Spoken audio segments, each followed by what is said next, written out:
Welcome to this episode of the Customer Centric Retailing Podcast. This is Anil Patel, founder and CEO of Hotworks Commerce. In this podcast, we discuss e-commerce, omnichannel technology, pre-order management, brick and mortar operations, retail culture, innovation, and how all these elements come together to create customer-centric retailing. Join us to hear the brightest minds in the retail industry share their experiences and thoughts on the most relevant topics today. Today we have with us Filipp. Filipp, welcome to this episode. We are super excited to have you here. We would love to know about your background, your career path, and all those things. So please give us your version of your timeline, your life so far. Yeah. Hello, and thank you very much for having me. And my name is Filipp, and I was born and raised in Estonia. And then I came to work to work in Moscow in Russia, and worked for several international brands. So I worked with Boardriders as the head of e-commerce. So Boardriders is one of the leading companies for active sports equipment and fashion wear. So it's Quicksilver, DC Shoes, Roxy, Billabong, and etc. Then I was working for some local projects for fashion brands as well, quite big ones, like with 200, 300 retail locations. And working now with the ECCO Shoes, the best shoes in the world, and leading the online sales. So this means e-commerce, omnichannel, our mobile commerce, and our e-tailers, marketplaces. So yeah, it's been quite a ride for 7 or 8 years already in e-commerce. Awesome. Now, this is great. In fact, I almost purchased ECCO Shoes 2 weeks ago. I really like them. So yeah, but then definitely they are fantastic. It's just that I couldn't get the right color available at Nordstrom at that time in Salt Lake City, and I You had can to always use rush. the website. It always has. Yes, I will. Yeah. No, definitely, yeah, this was great. So definitely the product is fantastic, and which I'm really excited to talk to you about it today because you have such a great experience in omnichannel, all this online and all retailing, which is really what today we want every retailer, especially all these fashion brands, all these brands that are going direct to customers to provide, because we as a customer love shopping online, browsing products, placing orders, and then go pick up in the store. Means such a convenient way of shopping. I love that. And yes, people like you make it happen. So we appreciate your effort, and thank you very much for coming in to have a conversation today. Cool. So let's get started. And something very important that, we've seen, and like I said, today, we customers are almost always shopping. We are browsing net all over. If we are on social media or on website of your company, any brand products, we are browsing products and learning about them. And in the process, we end up making our decision of buying certain item. And then the journey starts. And most of the time, customers have experienced omnichannel shopping with some retailer in some shape or form. And so as a customer, once we like a product, we really want to buy it immediately. But then not all retailers have the technology in place to start that buying journey, to help customers start their buying journey. That's where the thing is. So what we have seen is this whole ecosystem of how customers buy has changed. Can you tell us about your perspective of what you see is today's customers' expectations on all this, various hopping around between online and physical?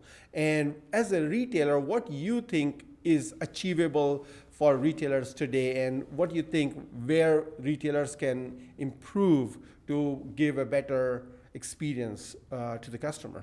Yeah, absolutely. So I agree with you that it's a great experience to browse online and look your favorite products and check the availability and then just be sure about, be certain that you will enter this shopping mall or a retail street location and you will have the product that you desire in there waiting for you. So this is a great experience, and it takes out a lot of headache from customers and a lot of guessing. We all are very busy with our days. We have a lot of stuff to do, so we want to be as effective as possible and to squeeze as much tasks in our day as possible. So this helps a lot, this technology. But for a lot of retailers, a lot of brands around the world, this might be a tricky task to do. And in a lot of ways, this is not their fault. It's quite easy to do this if you're a new brand. If you just if the brand was born and the IT stack was born recently, because there are a lot of great solutions, order management solutions, CMS solutions, ERP solutions that could help you do this, and it's already a feature that's built in into some of their out-of-the-box solutions. But if you're a legacy company, if you're a big company, if you've been on the market for tens of years and you have your legacy processes, and it's very important, it's not always all about the IT solution. It's not always about the product that you're using. It's about the processes that you have in your company and the business processes. And this is what I saw over and over again in different companies and international companies. They have the solution, they have the products, they have the IT stack, but the processes are just not letting them implement everything correctly. Well, for instance, one of the most important things to have your omni-channel processes is to have your stock correct, right? You need to see the availability. It should be very transparent and it should be accurate.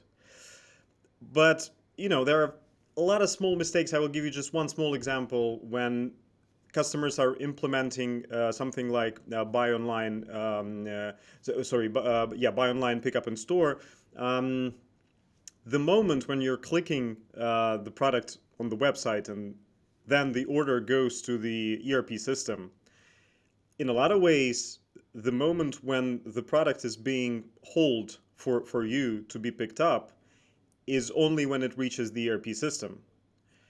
I know that's in some companies it's like this, in others it's not like that. But what it leads to is that if you have something like Black Friday going on, and there are thousands of orders coming in, the inventory will not be correct. It just won't, because it will take time. And some companies, they have API connection, some companies they have FTP connection, God forbid, and it will take them very long time to refresh the stock, the availability. So this leads to a lot of different problems, and customers being unsatisfied in the end because they're coming to the store and being informed that the product is not there. So I would say that it all starts with business analysis. So every time I'm coming into the project, the first thing we do is we do as is. So we're trying to figure out how it works right now. And then in most cases, you immediately see very common things that happen from business to business, and they're pretty much the same. And you can try to implement the to be processes in the company. So, Philip, this is interesting what you said. We have to do analysis of as is systems and then go design a solution for what the new system should look like and how it would be adopted, change management, and all those things come in play. Um, at the same time, today, when, especially during the pandemic, and even many companies are even now going through this journey where they are in a firefighting mode, and most companies are being rushed into implementing processes like buy online, pick up in store. So this means that there's not much time and resources, people available to collect the as is information about the as is processes and analyze them and design a to be system. Absolutely, no, it happens all the time, and it's more or less it's normal, because we always, when we design the processes, when we design the business, we always want it to be great. We want it to work best solution on the market, to be best on the market. But it's mostly never the case because the faster you are, the better you are. In these days in this economy, you need to be fast because today it's omnichannel, tomorrow it's omnichannel marketing, then it's omnichannel processes when you're not only working with the orders itself, but you implement marketing there, you implement the direct communication, some trigger campaigns, and lots of stuff. You need to be fast. So I would say that you need to take it step by step. If you want to implement it fast, why not? But just don't roll it out on the whole company.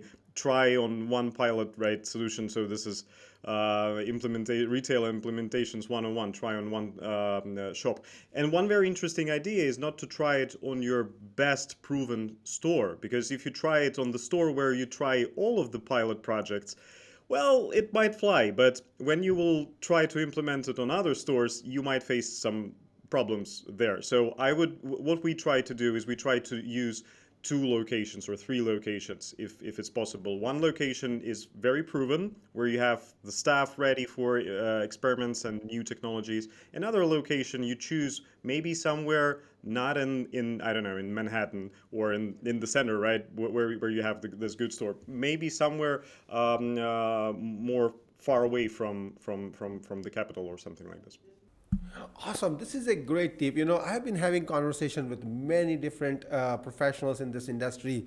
This is a very important tip. This is, I would say, unique one that you have given us. So I'm going to repeat that. It's very important that when we do pilot, just don't always choose some of your, best performing stores that have like a team which is very used to having change management and adopting new technology, which is, and I know this is a very natural first step. Most of the time, company leadership always chooses stores or people who are fast at adopting new things. But then, like you said, the pilot will be successful, but very soon when we go do a mass big rollout, there will be a lot of hiccups. In fact, I have experienced similar situation with one of my deployments, so I have to accept that.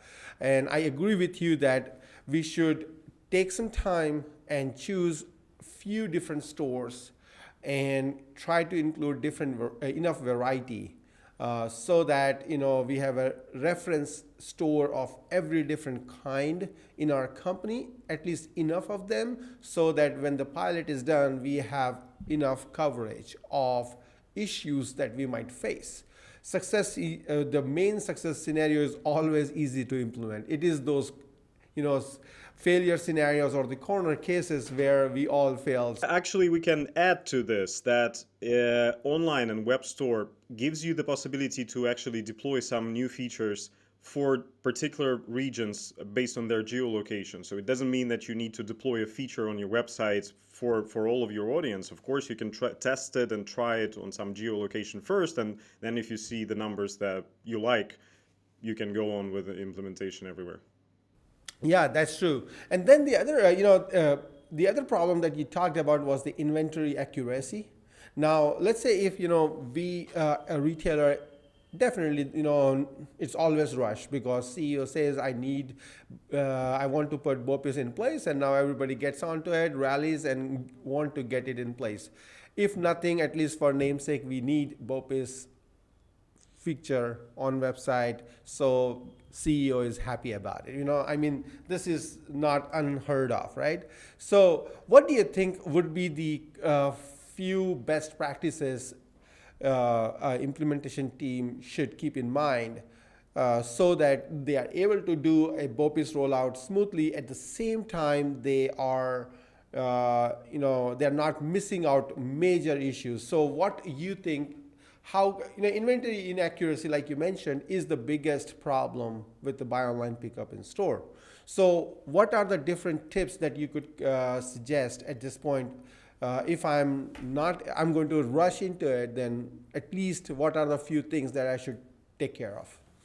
Yeah, absolutely. So second of all is administrative processes and motivation of your staff in retail location, because in a lot of cases, teams that are working with e-commerce or online processes very focused on these type of processes, and the actual pickup in store is one of the steps of this process. So we should never miss out that the customer's experience is actually not only on the website, the 80% of it is when they walk into the store, and we need to keep the staff motivated, and we need not to forget about their motivation.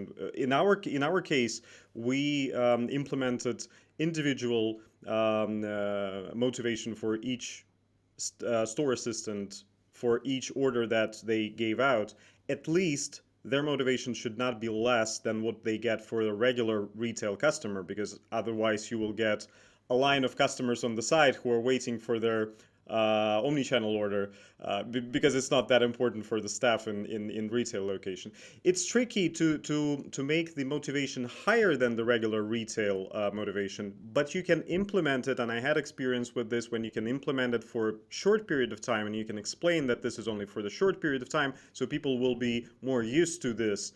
But you need to, understand the dynamics in the team to do it right. And of course, there are a lot of tools like digital store solutions or applications for the store assistant that can help you out with this, because we try to do it as gamified as possible. So they will actually see their motivation in the application during the day.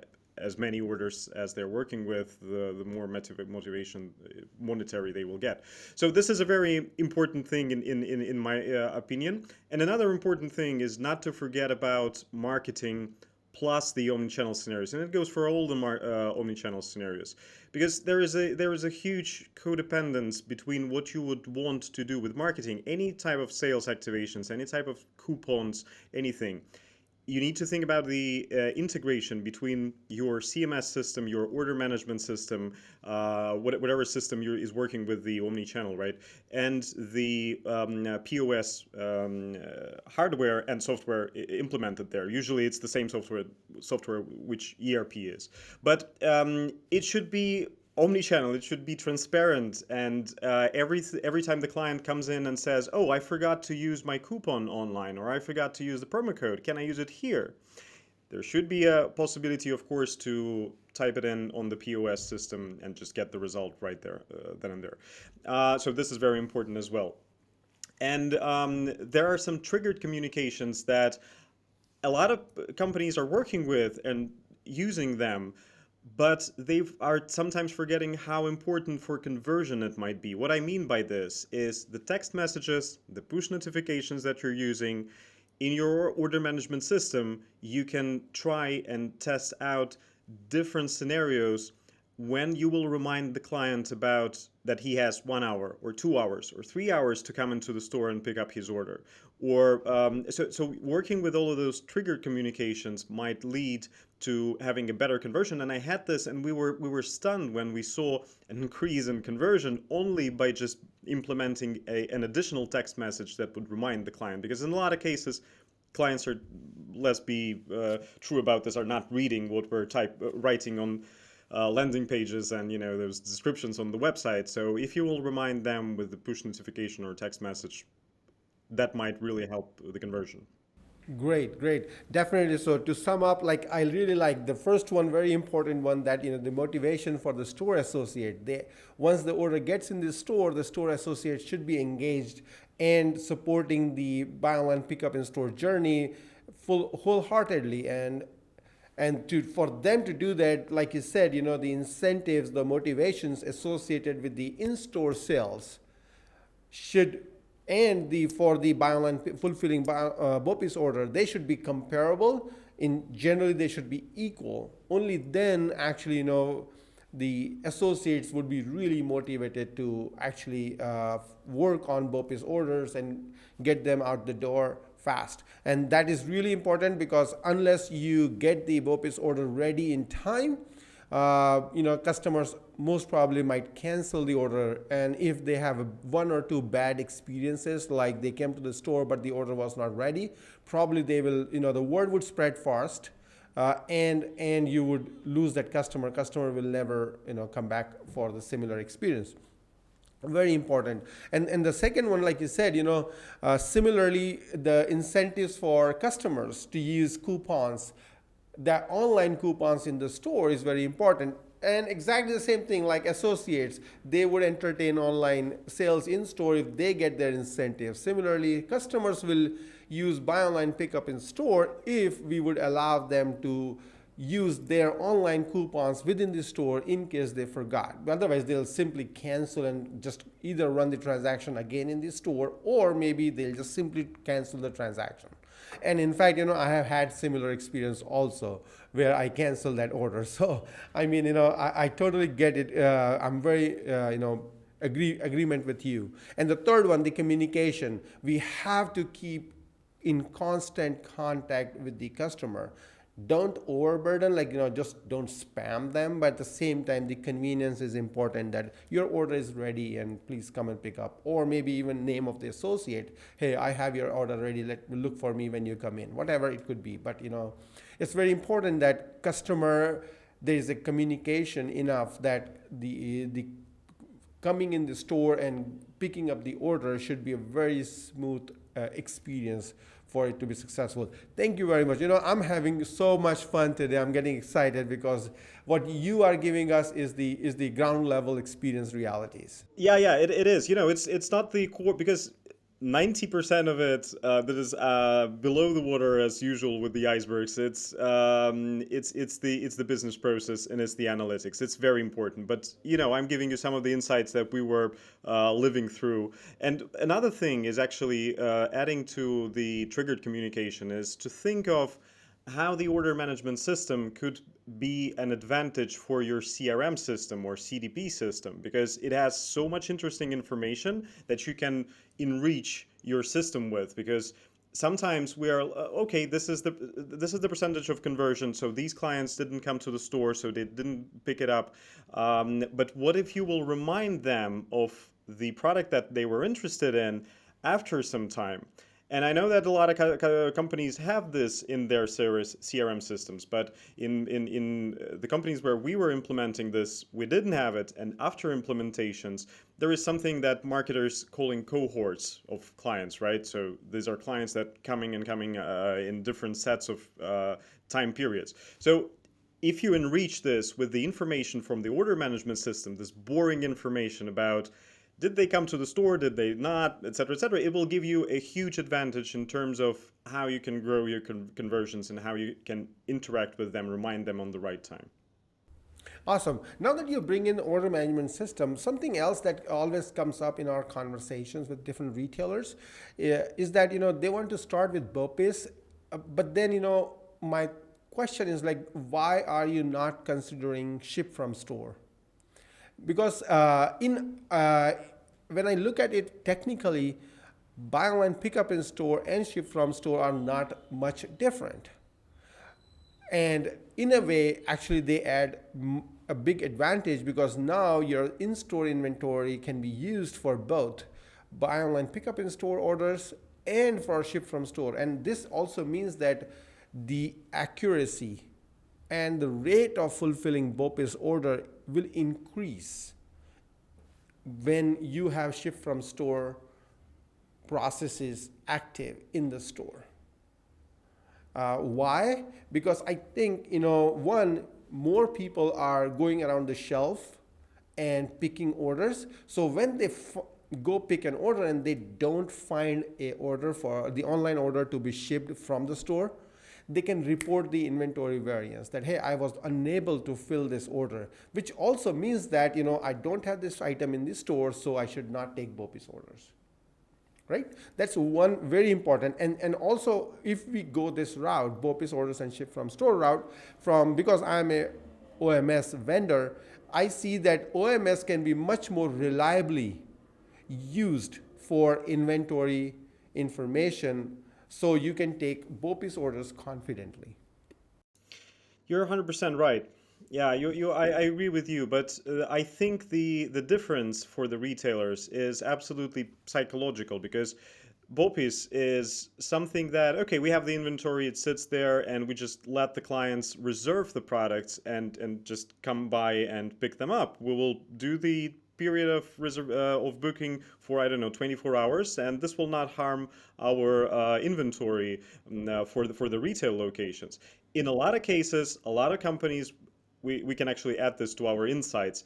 When you're planning the inventory of the store, you need to consider all of the omnichannel processes as well, because in a lot of cases, retail is one part of the business, in administrative way, and e-commerce is another part of the business. Sometimes even omnichannel is another part of the business. It's like a third part of the business, and so the planning for their stock is different.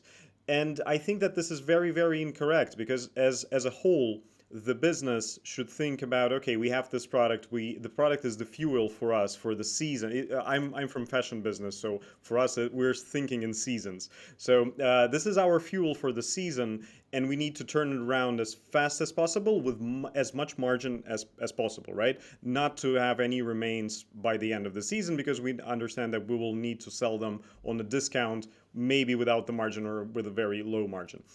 So in this case, when you're planning the store inventory, you need to consider all of the omnichannel scenarios, and you said it absolutely correctly that you have a lot more, I don't know, eyes and wallets around your shelf in the store, because you're adding this long online list of clients, and this is great, but this adds an administrative process on the store end to actually pack the goods, to fulfill the goods. They need to have a place where to do this. They need to have the materials to do it with.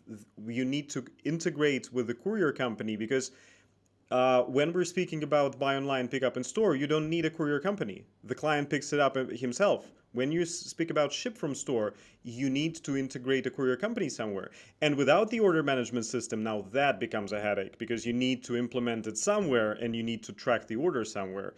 You either do it in the CMS system on the end of the website, or you do it in the ERP system, which are both headaches, because they're not meant for this. Let's be realistic about it.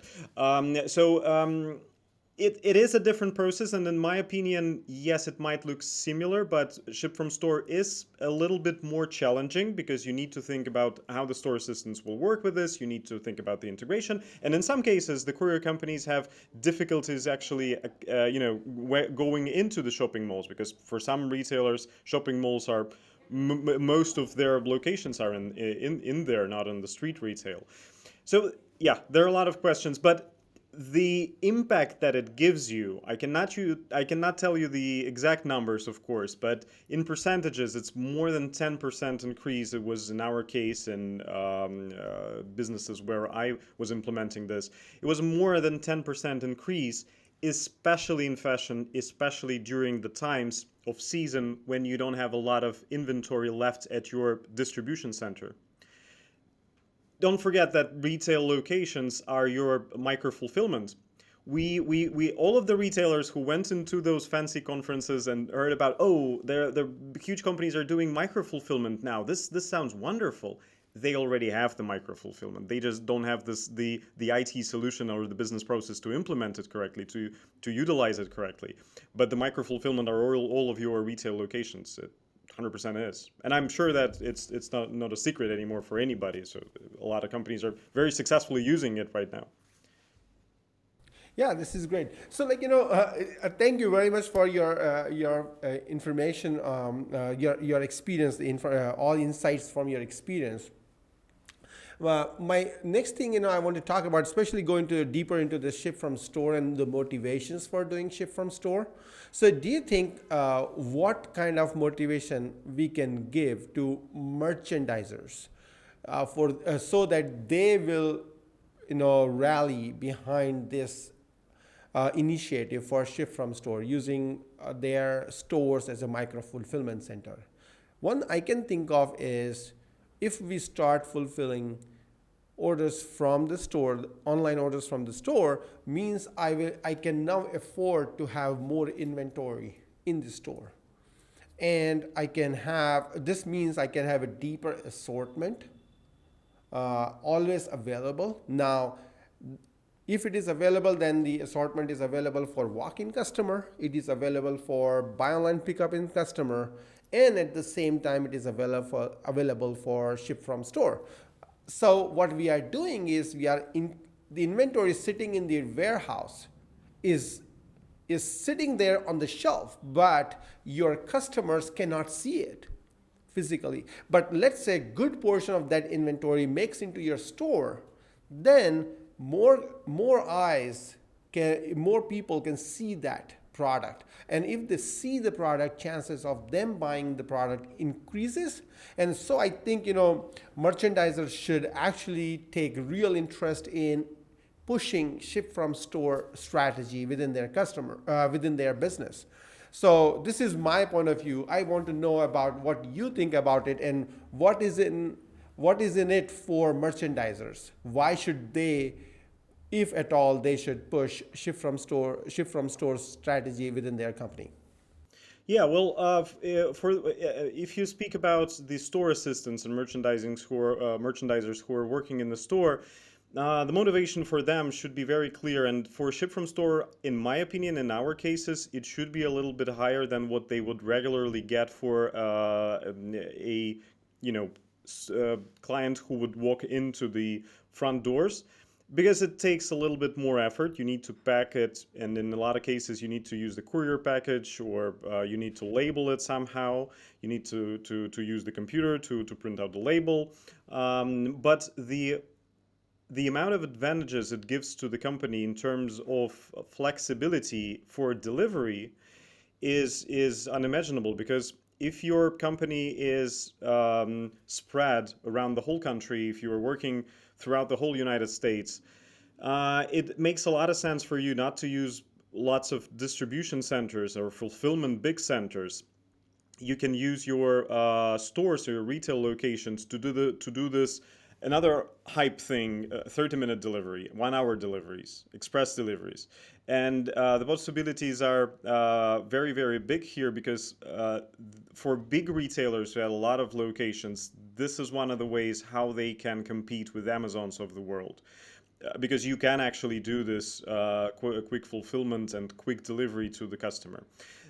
You said very interesting thing about the fact that the store gets more product and the product becomes more visible. I will not go into the field of store as a media source, because there are a lot of experts speaking about this and it's on the edge with marketing. But yes, I do believe that you can make your store as a media source. But on the other hand, there is a beautiful process when you can deliver the products from the distribution center to the retail locations, um, on demand for client or for the store assistant. So what we found out is, first of all, we implemented this for our clients.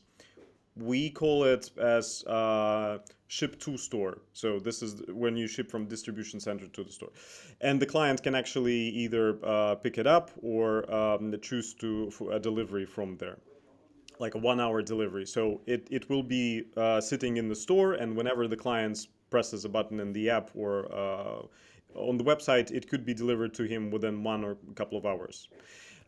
So we are using it like a dark store, our stores. And on the other hand, store assistants, when they see that they are running out of some product, they can use their digital store solution, their store assistant app, and they can order something to be delivered from the distribution center to their retail location, and they can sell more. Because you can have the most advanced analytics, you can have the best analytics working in the company, but trust me, the store assistants who have their hands on the product every day, you ask them and they will tell you exactly which models they need, how many sizes they need, how many items they need, and if they will have the ability to just click and receive it as a replenishment, this will give you another big advantage in terms of turnover and how fast you turn this stock around.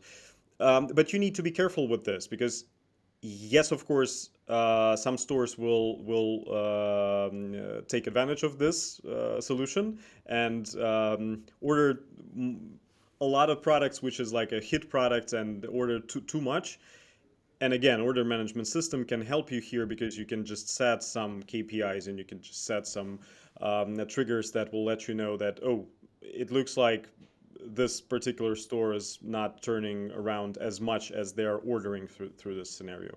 But buy online, pick up a store is sort of a gateway drug into this omnichannel world. You start with this, and then you start realizing, oh yeah, we this will make sense, and this will make sense. It now makes sense to deliver from the store. It now makes sense to deliver to the store. Then it makes sense to deliver between the stores. What if you have several locations inside of one city, and the customer walks into one shopping mall and being said that, no, sorry, we don't have this size, or we don't have this color with this model. No problem. Just wait.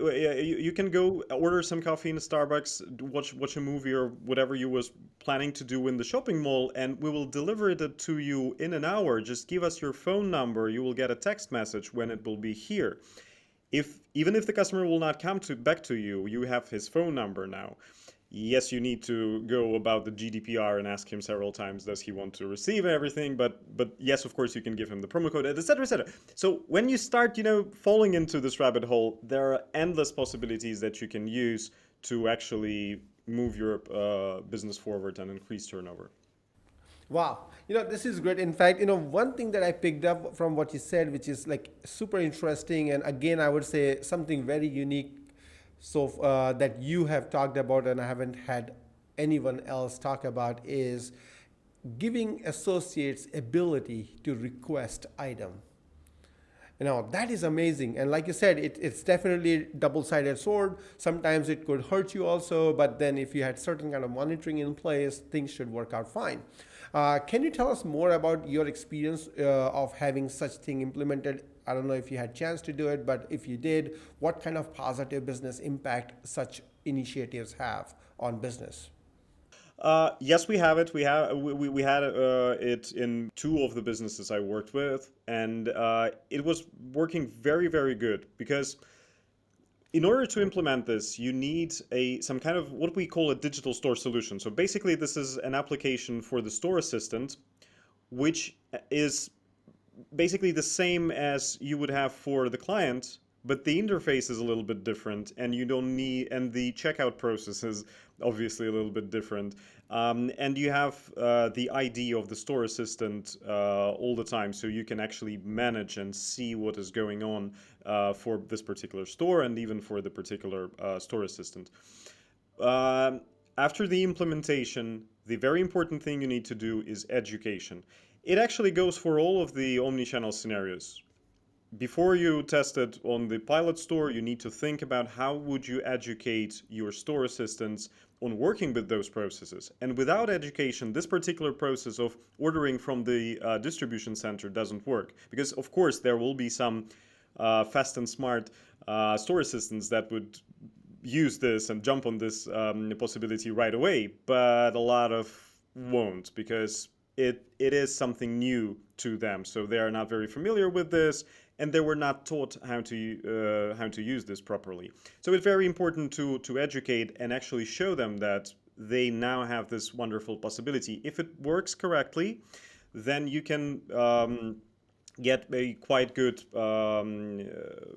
increase of turnover to the stores. You need to think about the conversion from these orders.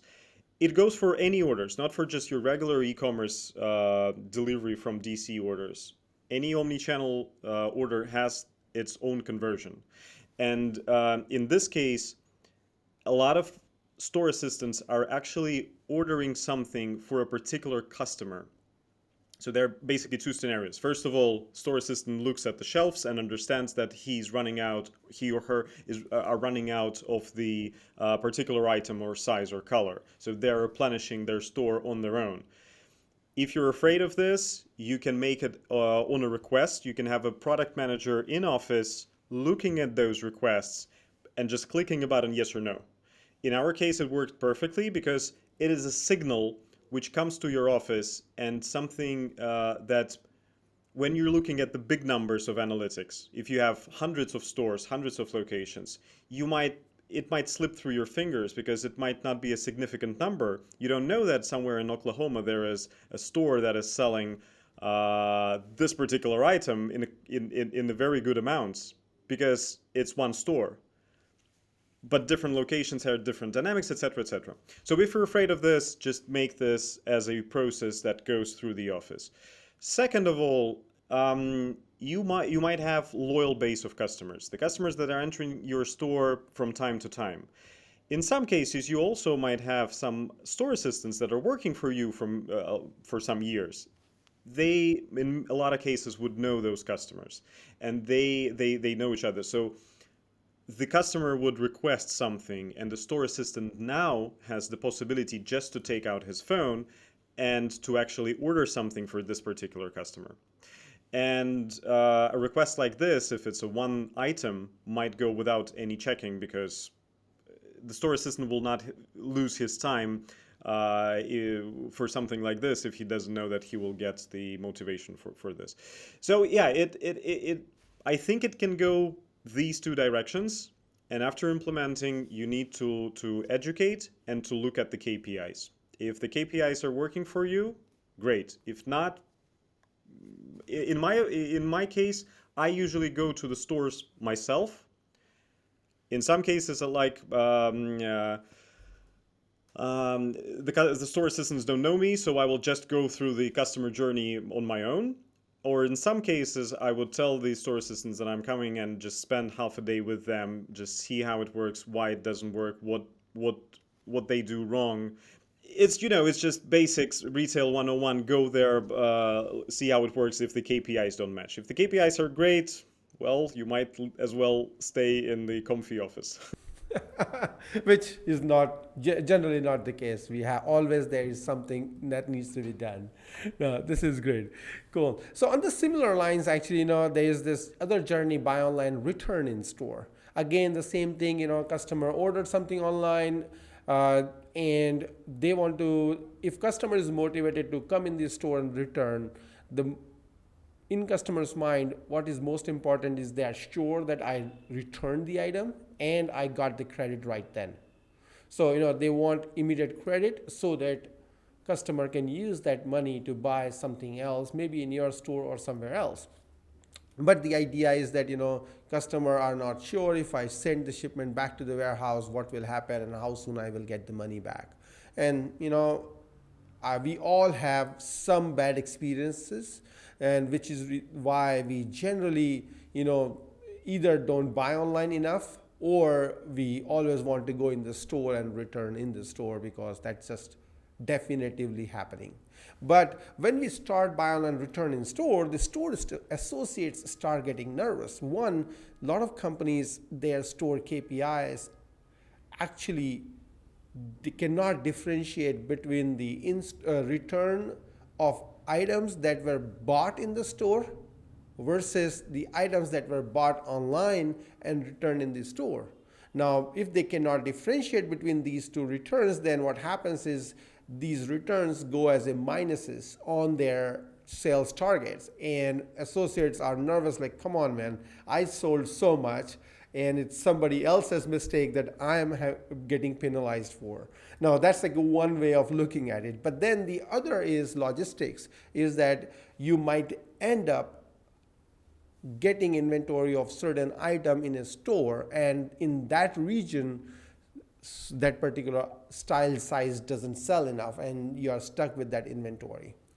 Now, this is where these are the common issues that people talk about when we see buy online, pick up, return in store being discussed. I would love to know about your experiences on buy online, return in store, and your recommendations on good ways of doing it.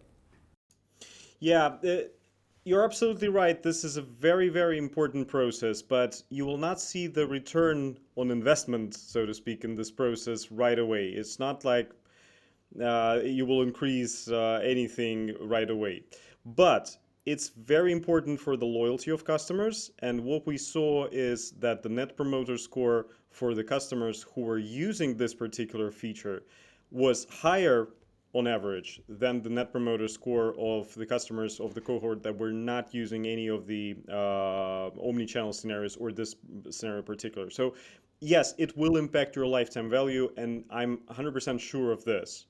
On the other hand, about the concerns that you said, they're very, very valid, And first of all, yes, in the business process, you need to think about some kind of a prefix maybe for this type of order. So the system that calculates motivation will not use these type of orders to calculate the motivation. So yeah, we had this experience. It usually um, is being sorted out in a week or two by the developers, but just adding a prefix and some adjustments in the system.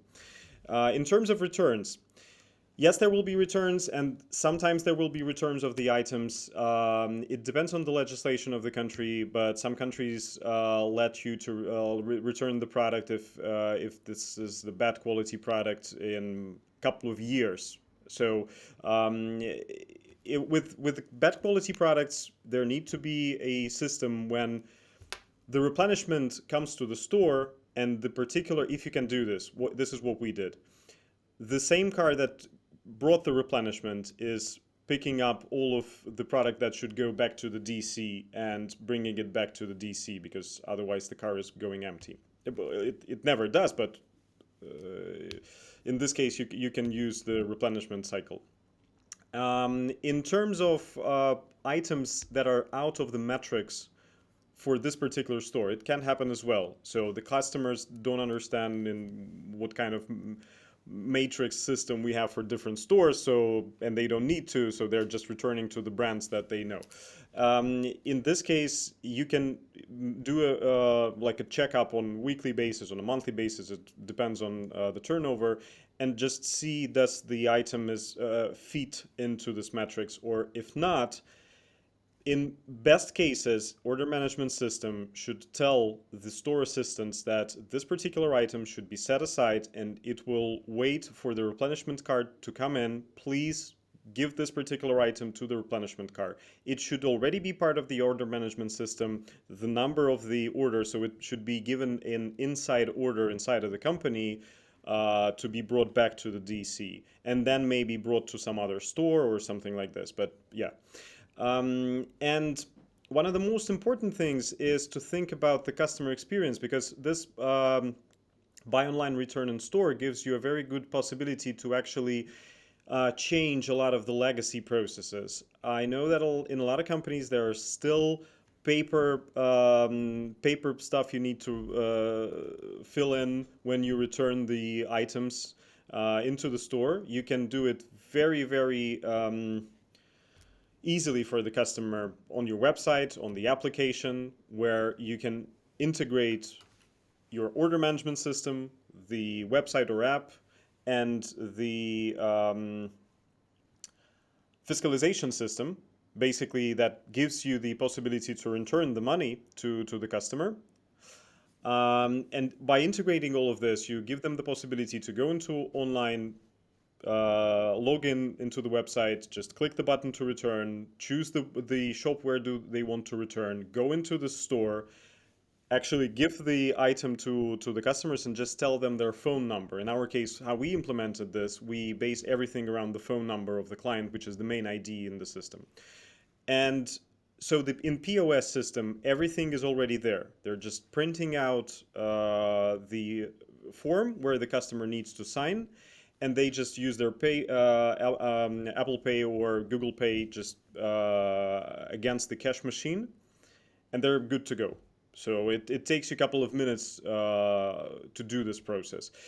And when it works like this, it really gives your customers confidence. And I cannot right now prove it by numbers, but I am 100% sure that this works fantastically on lifetime value. And I know that myself, I would more likely go into this retailer where I can return that easily than to other where I need to use the post service or the courier company or something, or the post boxes. Awesome. And definitely we got a lot of good information from you about how we can succeed with buy online, pick up in store, ship from store, and what are the key things to remember when we are doing buy online, return in store. That's amazing. Critical processes when we are implementing omnichannel strategies, very important. So I want to thank you very much on behalf of our audience for sharing your real life experiences. I'm sure it will help many, many retailers to learn from your experience and build upon it. Thank you very much. So, as we conclude, what you think is the best way to communicate with you? So if someone has any questions or want to, talk to you, they can, reach out. 100%. This is LinkedIn. My name is Filipp Labkovskiy. I had a very wonderful time with you. Thank you very much for this fantastic questions, and I hope that some of it might be useful for your viewers and listeners. I will be very, very glad if it will be. That's it for this episode of the Customer Centric Retailing Podcast. If you like what you heard, you can subscribe on Apple Podcast, Spotify, and Google Podcast. Please rate and review and recommend to a friend or a fellow retail fanatic. This podcast is presented by Hotworks Commerce.